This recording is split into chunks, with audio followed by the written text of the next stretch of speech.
Hi guys, welcome back to my channel. Today we are talking about another possible solution to that whole under eye concealer situation where you're looking just a little bit older than you like. I did mention this in the last video that I put up. I hope you guys have had a chance to check it out. I'm really proud of it. I really think it's got a lot of good information for you. And I feel like this is a video where you're going to walk away feeling like I gave you something, so definitely check it out. But this is actually a possible solution to that whole under eye area that I mentioned in that video. So today what I'm bringing to you guys is a side-by-side comparison. So on one side of my face, I'm just setting it the way I normally would, and on the other side of my face, I'm using a new technique that I learned from a recent video I stumbled across. The video was along the same lines as mine. It was basically if you're over 35, you might want to do your concealer a little bit differently, and she set hers differently, and that's how I want to do it today to give you that comparison. So over here, actually on both sides of my face, I applied the same amount of concealer and I blended it out exactly the way I mentioned in my video, really trying to work around the lines, the wrinkles, and the texture under my eye, and really trying to pay attention to how much I'm putting in that area. But over here what I did was I set it with the damp sponge and a setting powder. I used the e.l.f. HD under eye setting powder, which is normally my go-to.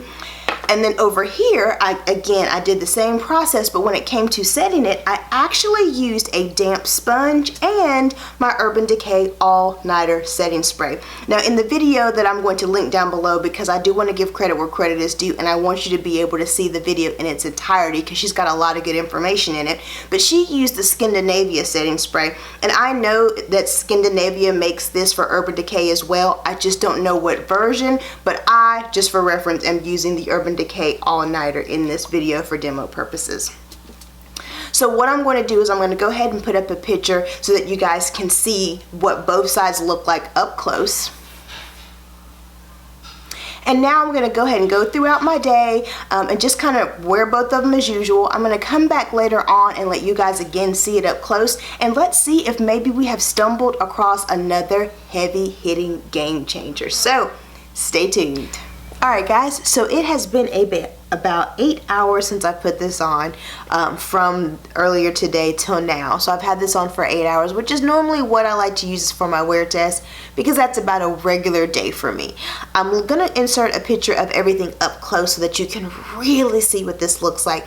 I have to be honest with you guys and say I don't see much of a difference. I think both eyes, please ignore the creasing. Again, I have lines, I have wrinkles, I have texture. My concealer is going to crease. That's not my concern. My biggest concern is just the dry look of the under eye area. And I feel like both sides look quite, I'm pretty happy with it knowing where I came from. I feel like the point really in this is just to use some hydration to help set that under eye versus just dryness.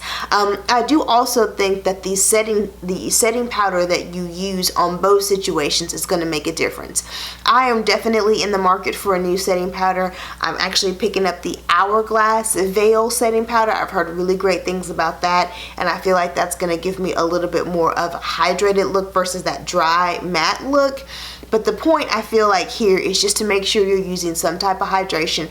And let's say if you didn't have a setting spray that you liked or a setting powder that you liked, you could still go in and set your under eye area with the setting spray and get a very beautiful look as well. I feel like the Urban Decay All-Nighter probably isn't the best setting spray, simply because the reason why I love it all over my face for every day is because it does help control oil. It keeps me matte, and so of course it's probably not going to be giving me the qualities I'm looking for when it comes under the eye, because that is the driest area on my face and I'm looking for a little bit more hydration. I also want to note that alcohol denate is one of the first or second ingredients in this, so it makes sense that it's going to still give me a dry look. I would say if you do want to use this method, which I actually do like, and I feel like if you're in a pinch, or let's say you don't have a setting powder like me that you feel is really giving you the best hydration, you could definitely use this instead.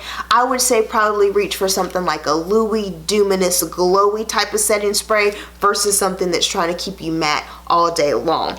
I would probably try this with a Smashbox primer that I have. I think it's the primer water, or maybe one of the e.l.f. luminous dewy type of sprays. I think that would be a better option for you, but I think both eyes for me look fantastic. Again, I have lines, I have wrinkles, I'm going to get some creasing, but it's the dryness that I'm looking for, and I feel like both of my eyes for an 8-hour day look quite nice. So I hope this information helped you. If you've got any type of tips and tricks, let's say you've got a setting powder that you love for your dry under eye that really keeps you looking nice and hydrated all day long, or if you have a setting spray that you feel definitely gives you more of that hydration, dewy, luminous look, comment down below as well, because I'd love to pick that up and try the same experience with that one, just because I feel like that would give me a different look.